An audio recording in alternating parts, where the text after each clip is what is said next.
लेकिन tape recorder वही बज रही है, वही बातें, कोई नई बात आती नहीं, और पुरानी ढपली और पुराना राग वही चलता रहता है आपका। चुनाव का वर्ष था, थोड़ी मेहनत करते, कुछ नया निकाल करके लाते, जनता को जरा संदेश दे पाते, उसमें भी फेल गए आप। चलिए ये भी मैं सिखाता हूं। आदरणीय अध्यक्ष जी, आज विपक्ष की जो हालत होगी ना, इसकी सबसे दोषी कांग्रेस पार्टी है।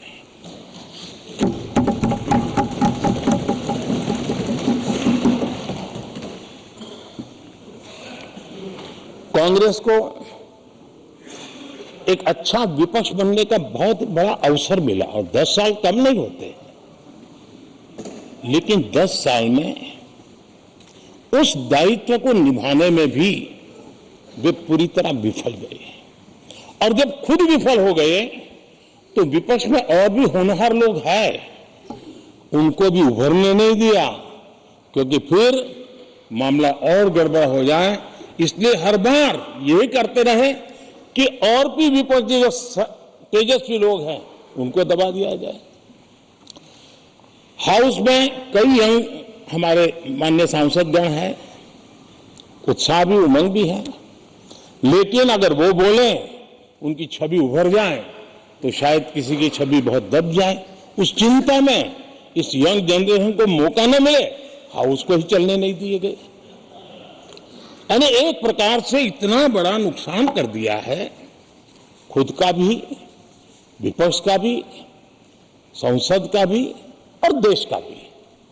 और इसलिए, और मैं हमेशा चाहता हूं कि देश को एक स्वस्थ अच्छे विपक्ष की बहुत जरूरत है।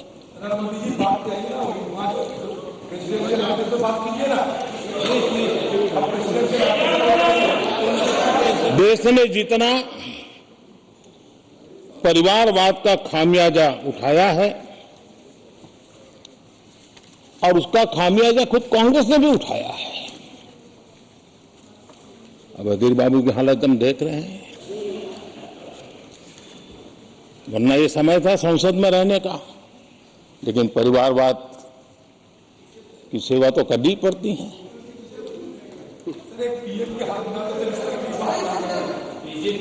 आदरणीय अध्यक्ष जी, अब हालत देखिए, हमारे खरगे जी इस सदन से उस सदन शिफ्ट हो गए, और गुलाम नबी जी को पार्टी से ही शिफ्ट कर गए। ये सब परिवारवाद के भेंट चढ़ गए। एक ही प्रोडक्ट बार बार लॉन्च करने के चक्कर में कांग्रेस की दुकान ताला लगने की नौबत आ गई है। अरे दुकान हम नहीं कह रहे, आप लोग कह रहे हैं। आप लोग कहते हैं दुकान खोलिए, सब जगह पे बोलते हैं, दुकान को ताला लगने की बात आई। दुकान बंद करने की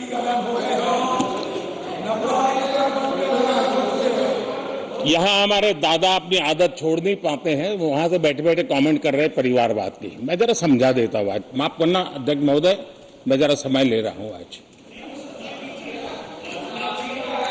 हम किस परिवारवाद की चर्चा करते हैं?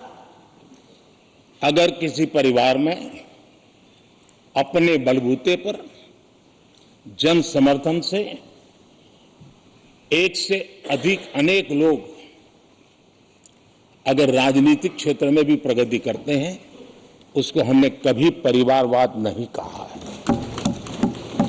हम परिवारवाद की चर्चा वो करते हैं जो पार्टी परिवार चलाता है, जो पार्टी परिवार के लोगों को प्राथमिकता देती है, जो पार्टी के सारे निर्णय परिवार के लोग ही करते हैं, वो परिवारवाद है। न राजनाथ जी की कोई पॉलिटिकल पार्टी है, न अमित शाह की कोई पॉलिटिकल पार्टी है। और इसलिए जहां एक परिवार को पार्टियां लिखी जाती हैं, वो लोकतंत्र में उचित नहीं है। लोकतंत्र में पार्टी अनेक एक परिवार के 10 लोग राजनीति में आए, कुछ बुरा नहीं है। हम तो चाहते हैं नौजवान लोग आए।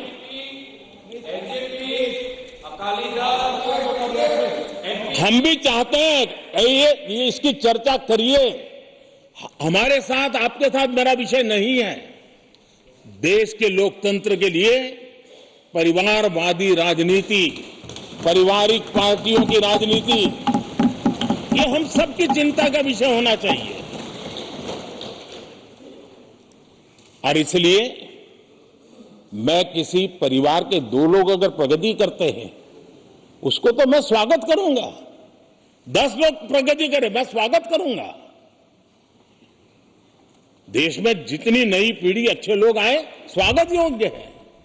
सवाल यह है कि परिवार ही पार्टियां चलाती है।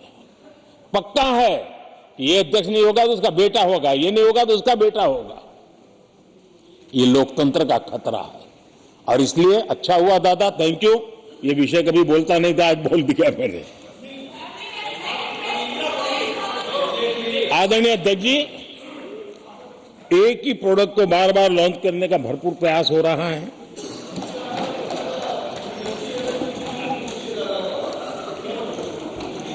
आदरणीय अध्यक्ष जी, कांग्रेस एक परिवार में उलझ गई है। देश के करोड़ों परिवार की आकांक्षाएं और उपलब्धियां वो देख पा ही नहीं रहे, देख सकते नहीं। अपने परिवार के बाहर देखने की तैयारी नहीं है।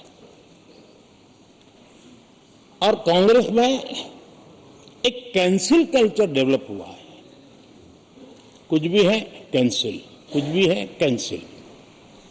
ये एक ऐसे कैंसिल कल्चर में कांग्रेस फंस गई है। अगर हम कहते हैं मेक इन इंडिया तो कांग्रेस कहती है कैंसिल। हम कहते हैं आत्मनिर्भर भारत, कांग्रेस कहती है कैंसिल। हम कहते हैं वोकल फॉर लोकल, कांग्रेस कहती है कैंसिल। हम कहते हैं वंदे भारत ट्रेन, कांग्रेस कहती है कैंसिल। हम कहते हैं संसद की नई इमारत, कांग्रेस कहती है कैंसिल। यानी मैं हैरान हूं, ये कोई मोदी की उपलब्धियां नहीं है, देश की उपलब्धियां है।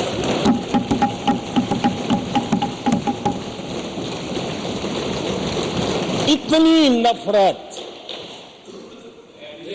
कब तक पाले रखोगे? और उसके कारण देश की सफलताएं, देश के अचीवमेंट, उसको भी कैंसिल करके आप बैठ गए हो।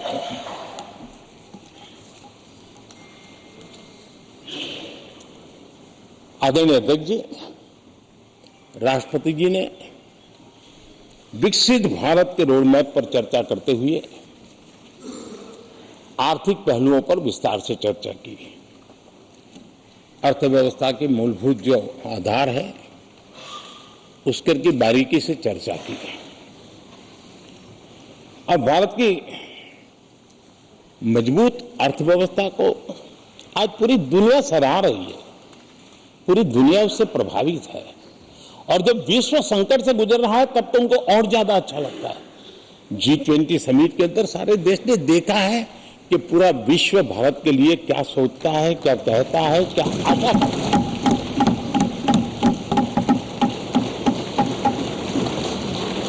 और इन सारे 10 साल के कार्यकाल के अनुभव। ಅನುಕ್ಷಣದ ಸುದ್ದಿಗಳಿಗಾಗಿ ವಿಸ್ತಾರ ನ್ಯೂಸ್ ಯೂಟ್ಯೂಬ್ ಚಾನೆಲ್ ಸಬ್ಸ್ಕ್ರೈಬ್ ಮಾಡಿ. ಹೊಸ ಸುದ್ದಿಗಳ ನೋಟಿಫಿಕೇಶನ್ಗಾಗಿ ಬೆಲ್ ಐಕಾನ್ ಕ್ಲಿಕ್ ಮಾಡಿ. ಲೇಟೆಸ್ಟ್ ಅಪ್ಡೇಟ್ಸ್ಗಾಗಿ www.vistaranews.com ವೆಬ್ಸೈಟ್ಗೆ ವಿಸಿಟ್ ಮಾಡಿ. ಅಂಗೈಯಲ್ಲೇ ಜಗತ್ತಿನ ಸುದ್ದಿ ತಿಳಿಯಲು ವಿಸ್ತಾರ ನ್ಯೂಸ್ ಕನ್ನಡ ಆಪ್ ಡೌನ್ಲೋಡ್ ಮಾಡಿ.